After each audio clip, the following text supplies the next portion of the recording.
Mesdames et messieurs, chers amis, collègues, partenaires, membres aussi d'Architecture sans frontières Québec et de l'Ordre des architectes, merci d'être à la deuxième édition du colloque que nous organisons aujourd'hui sur l'architecture circulaire. Je suis très heureux de vous accueillir. Ça fait une quinzaine d'années que je m'intéresse moi-même à la question du réemploi en architecture, donc très content à chaque fois qu'il y a un événement comme celui-là. Très content aussi d'un événement comme celui-là qui revêt une importance vraiment spéciale. Chez Architecture sans frontières, on est un organisme humanitaire à la base, donc pas naturellement dans l'environnement, mais on l'est devenu et l'économie circulaire est devenue notre façon d'apporter notre contribution pour l'atténuation de l'impact environnemental de notre industrie dans un contexte où les populations vulnérables sont très affectées par la crise environnementale et nous-mêmes, on doit, après ça, les aider dans nos actions humanitaires. Donc, tout ça tient ensemble dans une belle cohérence. Si vous voulez en apprendre plus sur Architecture sans frontières et ce qu'on fait même en économie circulaire, on a un kiosque aussi à l'accueil, vous pourrez voir ça aujourd'hui. Pour ceux et celles qui ne l'auraient pas remarqué, je le mentionne tout de suite, on est dans l'ancienne forge de l'École technique de Montréal qui avait été construite en 1910 et qui était convertie au tournant des années 2000 dans le complexe des sciences de l'UQAM, qui comprend beaucoup de bâtiments ici. Donc, un bâtiment qui est tout indiqué, si on peut dire, pour un colloque comme celui-là qu'on a aujourd'hui, parce qu'il s'agit d'un super bel exemple de réutilisation de bâtiments, de conservation, recyclage architectural, comme on appelle ça aussi.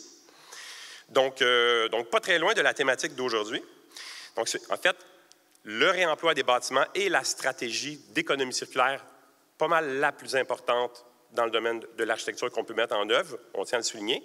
Mais aujourd'hui, on va se concentrer sur une autre stratégie très importante, qui est celle du réemploi, de la réutilisation, de la circularisation des composantes des bâtiments. Parce que souvent, on travaille des bâtiments existants, mais où vont les matériaux? Poser la question, c'est y répondre. On va en parler peut-être aujourd'hui plus tard. Donc, voilà pour le contexte dans lequel se tient l'événement. Mais avant de vous parler de la programmation d'aujourd'hui, je tiens à remercier nos deux partenaires de l'événement. D'abord, l'Ordre des architectes du Québec, qui est notre partenaire fondateur depuis 2008. Donc, on les remercie de leur appui pour le colloque. On avait organisé le colloque sur l'architecture circulaire, aussi la première édition, en 2022 avec eux. Et ensuite, Recyc Québec, donc une société d'État qui joue un rôle important pour faire avancer l'économie circulaire dans le domaine de la construction. Donc, merci à Recyc Québec et j'inviterai la PDG de Recyc Québec, Emmanuelle Géhin, à venir nous adresser quelques mots. Emmanuelle, à toi la parole.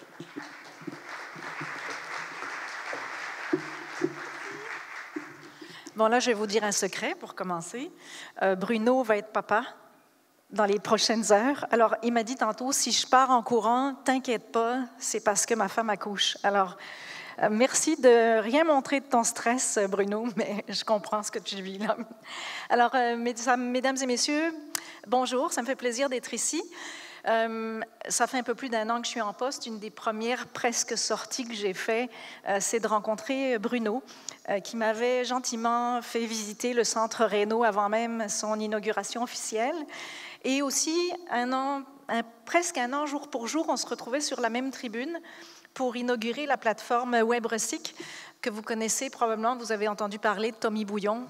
Qui n'a pas entendu parler de Tommy Bouillon et de son système de récupération de briques, nettoyage, revalorisation et réutilisage de briques? Alors, je mentionne cet exemple-là parce que ça fait partie d'innovation, mais c'est aussi tout à fait dans la thématique de votre journée de réflexion aujourd'hui.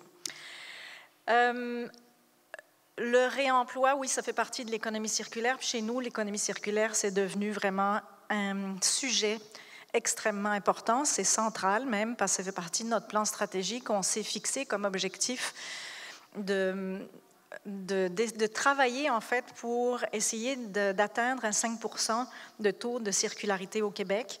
On est à 3,5 %, donc vous savez, il y a quand même beaucoup de choses à faire.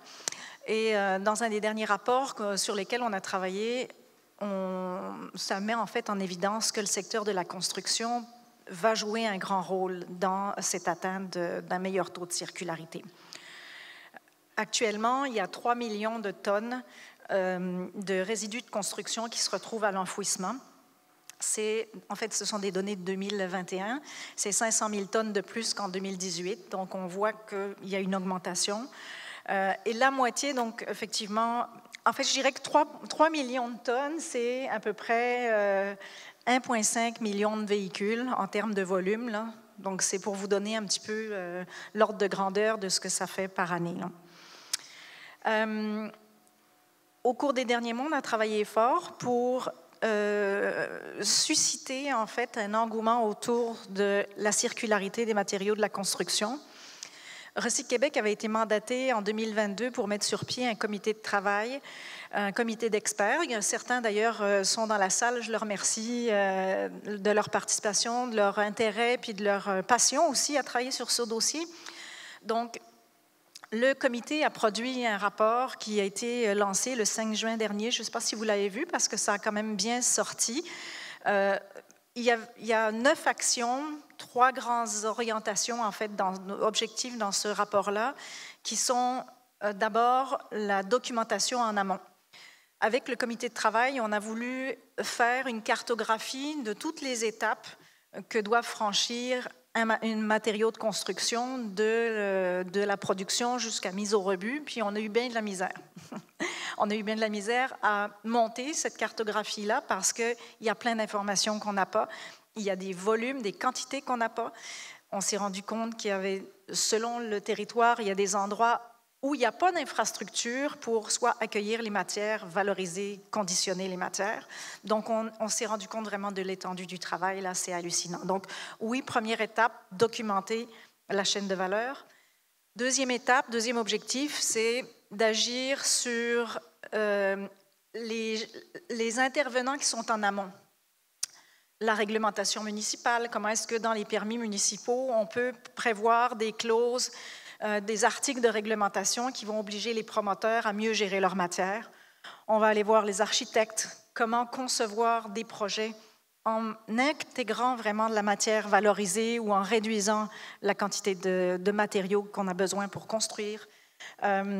Aussi travailler avec les appels d'offres, en fait, oui, c'est ça, d'essayer de dire, bon, comment est-ce qu'on peut revoir les appels d'offres, puis travailler avec des organisations qui déjà sont dans l'action, comme les centres de tri qui sont reconnus par Recyc Québec pour faire une saine gestion des matières de leur centre de tri pour pouvoir fournir, en fait, un approvisionnement de qualité aux conditionneurs. Donc, ce sont les 3 grands axes sur lesquels on commence à travailler. Le comité va rentrer dans le vif du sujet. Le comité va devenir permanent pour assurer un suivi de toutes les actions, puis éventuellement moduler les actions. Donc, on est très, très enthousiaste vraiment par rapport à ce projet-là.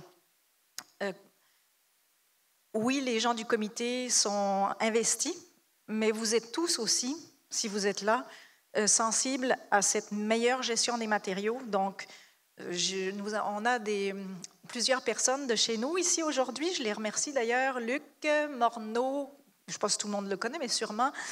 Nicolas aussi, Belle-Rose. Il y a Émilie aussi au COM qui est là, qui vont être là puis qui vont écouter toutes les belles pistes, les solutions que vous allez discuter. Ça va permettre d'enrichir notre connaissance puis de peut-être bonifier les actions qu'on va mettre en œuvre. Donc, si vous voulez échanger avec eux, n'hésitez pas aussi. On est là pour vous appuyer dans vos démarches. Donc, je pense qu'il y a un partage d'informations qu'il faut absolument qu'on ait pour aller plus loin ensemble. Alors, je vous remercie beaucoup. Je vous souhaite une belle journée puis une belle réflexion. Bye bye.